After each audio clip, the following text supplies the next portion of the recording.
This week on Vaticano, as Christians around the world unite in prayer for the Week of Prayer for Christian Unity, we visit the Basilica of Saint Nicholas in Bari, where Catholics and Orthodox share the same sacred space. Explore Seeking Beauty, the new EWTN Plus docuseries starring actor David Henrie, and witness the annual Three Kings Procession in Warsaw, Poland, where thousands of people come together. For this and more, Vaticano starts now.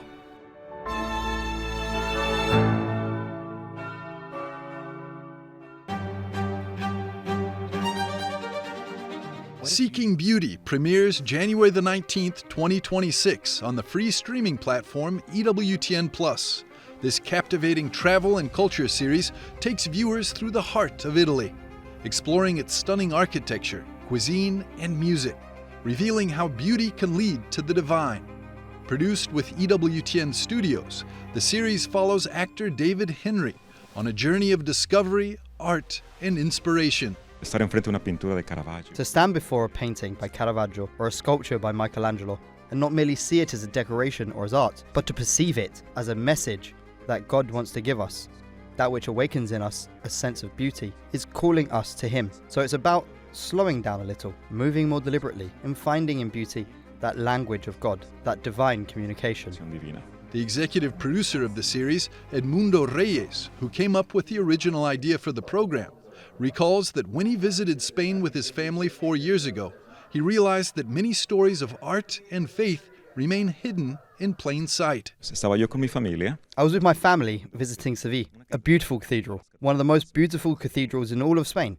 We were there looking at different things. There is a very beautiful altarpiece, the tomb of Christopher Columbus, and many things to see. And there was a room with a stunning painting by Esteban Murillo of the Immaculate Conception. The dogma of the Immaculate Conception was defended in Seville many years before it became a dogma for the entire faith. I'm David Henrie. The host of the series, David Henrie, famous for his starring role in the Disney series Wizards of Waverly Place alongside Selena Gomez, developed his career by studying film and working as a producer and director. However, he wasn't satisfied with his personal life. I was desperately searching for objective truth, trying many different philosophies and forms of religion. And when it finally clicked, it clicked big, and I knew that I needed to make a massive change. But it was through friendship with good men that helped me get answers for my questions. And it happened all in Hollywood, ironically. You think your faith has had an impact in your family?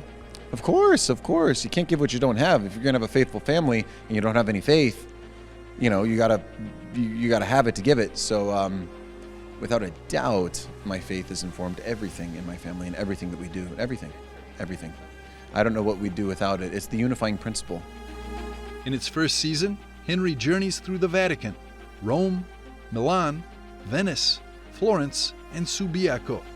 The second season will turn its focus to uncovering the beauty of Spain.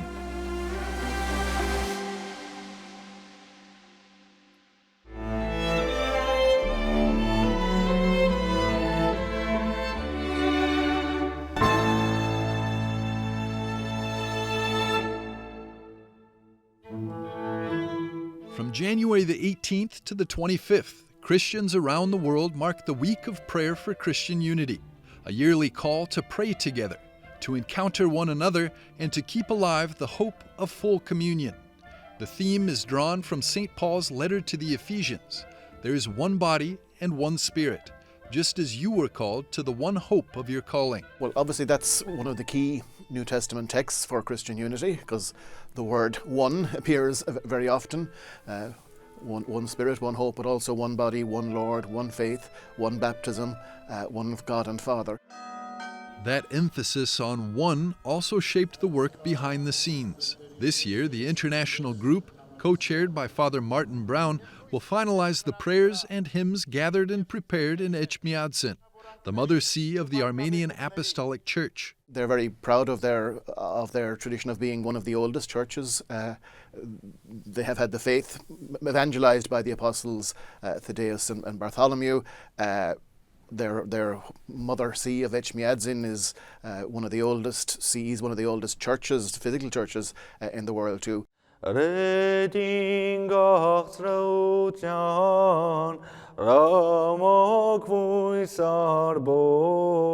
Rome, Archimandrite Athanas Sarxian says the Armenian Church brings a witness forged through fidelity, often lived in suffering, along with a deep liturgical tradition. It can also offer a profound liturgical tradition, rich in meaning, which helps people to pray, to pause in silence, and to draw closer to God.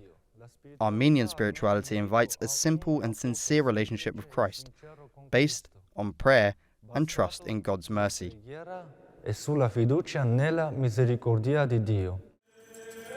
But the heart of the week is a choice, especially when unity among Christians feels difficult. Hope is the opposite of despair. We're also refusing to give in to despair regarding the unity of the Church, even though in many cases the barriers seem insurmountable. We really don't know how God may act, and so hope is a process of trust.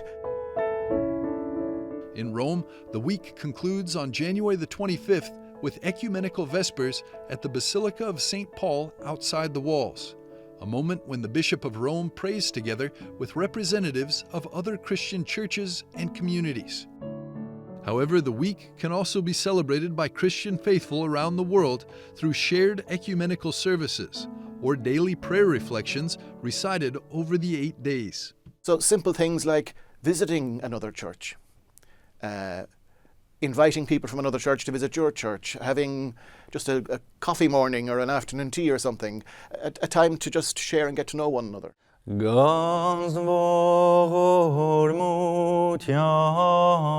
For Archimandrite Athanas, unity is not uniformity, it's communion.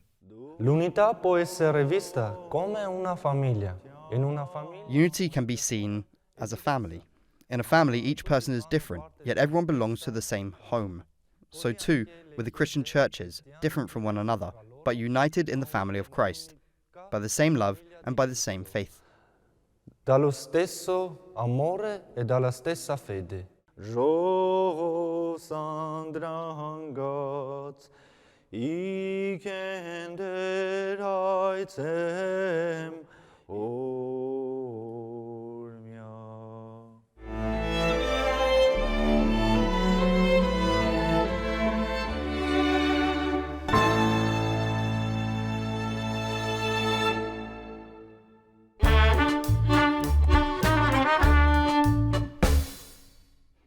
The Basilica of Saint Nicholas in Bari, Italy is one of the most important places in Christianity because it brings together Catholic and Orthodox pilgrims.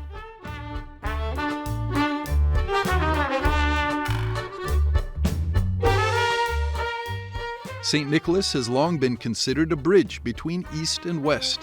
After his relics were brought from Myra in 1087, Bari became famous throughout Europe. And even today, pilgrims from every nation arrive daily to venerate the saint of interreligious dialogue. In fact, after the Blessed Virgin Mary, Saint Nicholas is the saint who has received the most widespread devotion in the history of the Church. Questa è una cosa che nei secoli la Basilica di San Nicola ha sempre prodotto.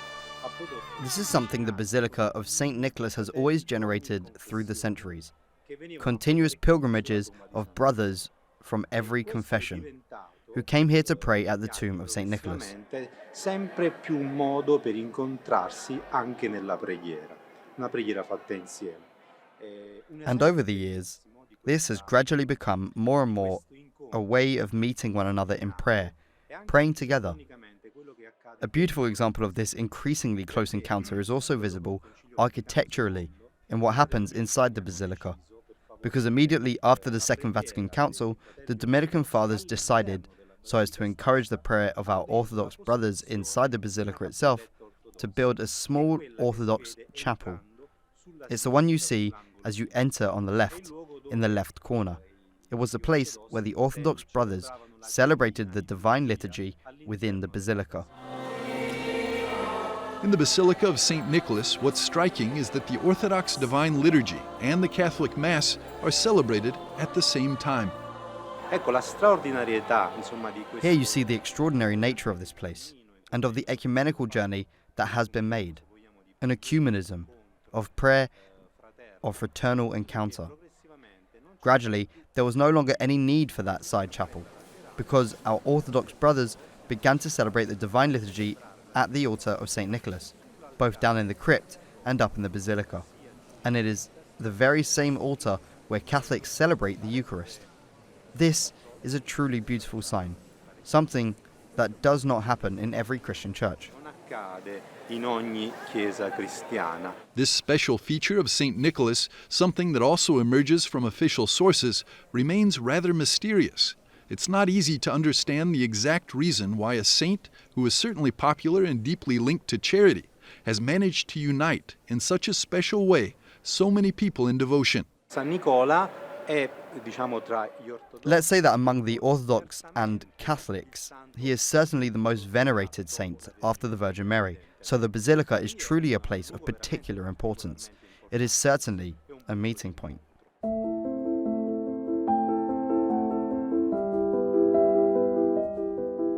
That is why Bari can be called a capital of unity, as Pope Francis described it, a meeting point where Catholic and Orthodox communities gather in prayer and fraternity around St. Nicholas.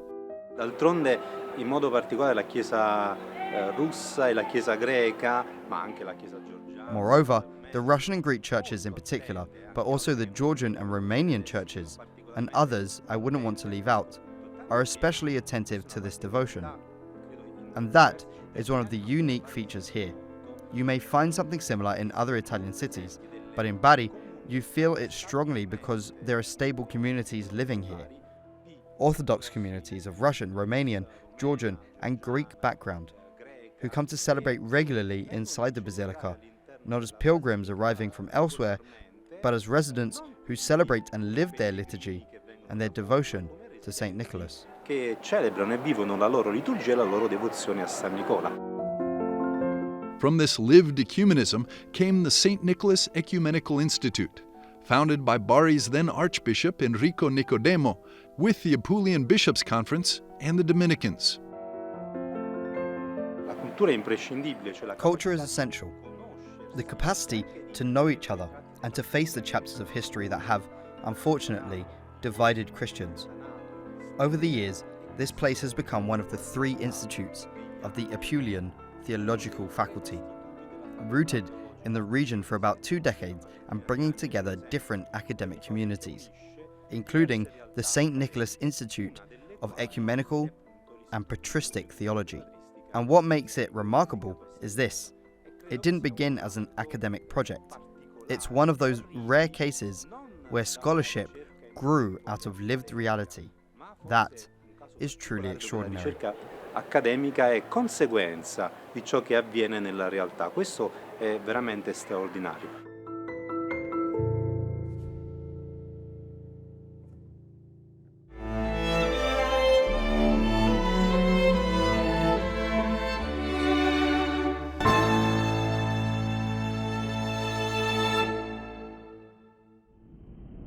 Vatican diplomatic work happens in silence. You may not know his name, but this cardinal has spent most of his career working discreetly. Cardinal George Jacob Kovacat is 52, among the youngest living cardinals. A Holy See diplomat, he served in postings abroad, from Algeria and Iran to Venezuela. Then Pope Francis put him in charge of something even more delicate, the Papal Journeys Office, earning him a reputation as the Pope's behind-the-scenes travel agent, helping organize 12 papal trips across 18 countries, where every trip is part pastoral mission, part high-stakes diplomacy. Now Cardinal Kovacat leads the Vatican's dicastery for interreligious dialogue. In 2025, he represented the Holy See at Kazakhstan's Congress of Leaders of World and Traditional Religions, where he also met privately with Patriarch Kirill of Moscow, the first high-level encounter in Pope Leo's pontificate. And just weeks later, he welcomed the Congress organizers at the Vatican to deepen that cooperation. And here's what most people never saw: During the conclave that elected Pope Leo XIV, Cardinal Coovacad had a crucial duty inside the Sistine Chapel, drawing the names of the cardinals who scrutinized and verified each round of voting. Now he speaks with EWTN Vatican correspondent Paola Arriassa Flynn about the journey that brought him to one of the Church's most delicate front lines. Cardinal Coovacad, you are prefect of the Dicastery for Interreligious Dialogue. You were born in Kerala, India, and studied chemistry. How did you get here? How did you discover your vocation? From a young age, I was interested in the priesthood thanks to the life of my uncle, who was a priest and also my mother's uncle. He was a priest. He has since passed away, and the figure of Mother Teresa of Calcutta from India, although I did not know her personally, her message was very important for me in making the decision to become a priest. And you helped the Church in different countries around the world as a diplomat. You were in Iran, Costa Rica, Venezuela, South Korea, but you also lived in difficult contexts. How did you face these contexts? Living in a country for 3 or 4 years is a very interesting learning experience. Getting to know a culture and getting to know a local church. For that reason, each country was also, for me, a time of receiving information. You were in Venezuela in 2018 during strong protests against Maduro. How did you experience that moment, and how did the Church deal with that situation? For me, living in Venezuela was a great joy. In the midst of the crisis, both the Church and the people sought to share and to live with joy. They are people who, even in difficulty, preserve joy. For me, it was a great message and a great experience. In 2020, you arrived at the Vatican to work in the Secretariat of State, preparing and organizing Pope Francis's trips. What was that like? When the successor of Peter arrives, something changes. You experience faith up close. With Pope Francis, it impressed me to see how many people waited for the Holy Father, and how he always sought out the weakest and most in need. He had the face and the eyes of a shepherd who goes in search for the most needy sheep. For me, preparing those encounters was a continuation of diplomatic work. Now you have a new position. You are prefect of the Dicastery for Interreligious Dialogue. What does this work involve? As prefect, I think that, especially for today's youth, it is essential to convey this need to work together for peace and harmony. The most difficult problem is prejudice. Without knowing the other, one remains with ideas taken from others or from the media without a correct understanding of people and communities. Living with prejudice is very dangerous. That is why we must promote respect and work for peace. Porque es importante tener respeto y trabajar para la paz y la armonía. You also see a growing global anti-Semitism and a rhetoric of violence. What can the Dicastery of Interreligious Dialogue do in the face of this reality? Es muy importante distinguir la política. It is very important to distinguish politics from religion, especially when we think about what is happening today in the Middle East. As a dicastery, helping countries, communities, and also the faithful to take an interest in knowing other religions and their history is essential. We must especially help young people to learn the noble messages of each religion and to work together, because we have much to do against poverty and ignorance. And now we also face the challenge of artificial intelligence. Together, people of different religions, we can do a lot of good. That is a path that we promote as a dicastery. Lo estamos haciendo, promoviendo como dicasterio. Su Eminencia, muchísimas gracias.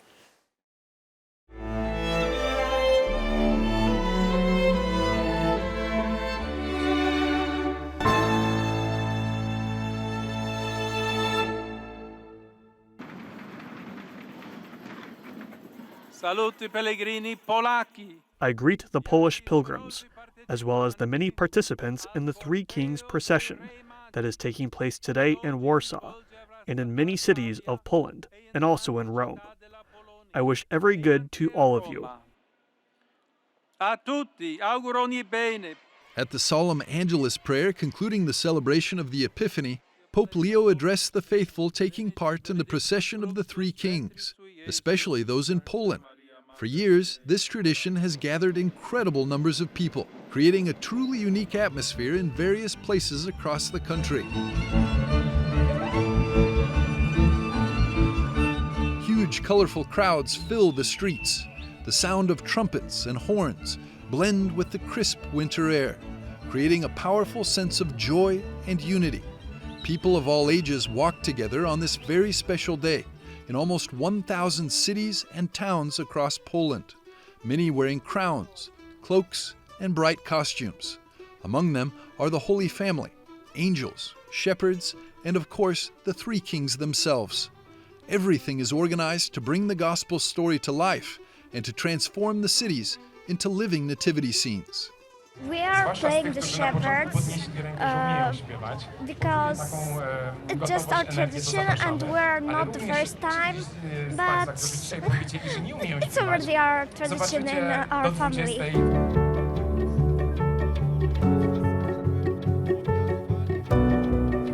On January the 6th, the entire church celebrates one of the most important and oldest feasts on the liturgical calendar, bringing to an end the 2-week Christmas season, the Epiphany. Today we celebrate it in many places across Poland to underline the significance of this day. We have been organizing our procession for 18 years. People of goodwill dedicate their time to prepare this wonderful event. The theme of this year's edition is Hope Fills Me with Joy. In doing so, we want to honor the Jubilee year proclaimed by Pope Francis and recently concluded by Pope Leo XIV. Numerous volunteers and amateur actors take on the roles of the biblical figures. Many participate alongside their entire families, making it both an honor and a deeply moving experience.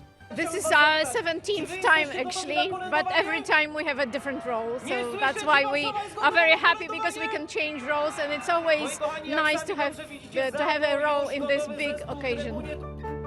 The Feast of the Epiphany dates back to the early centuries of Christianity, particularly the 3rd century AD.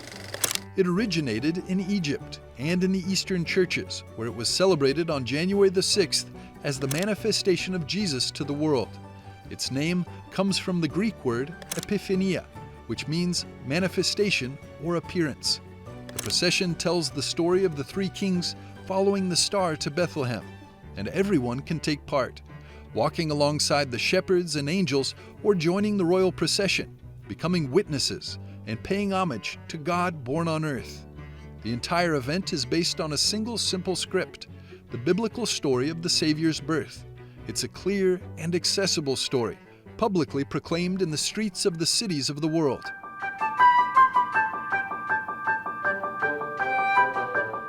It is a beautiful experience. In fact, it is an encounter with people who believe in the same things we do, who want to meet the Lord Jesus. Yeah, today it's cold, but we are here. We are walking together, and now we are singing Christmas songs as well.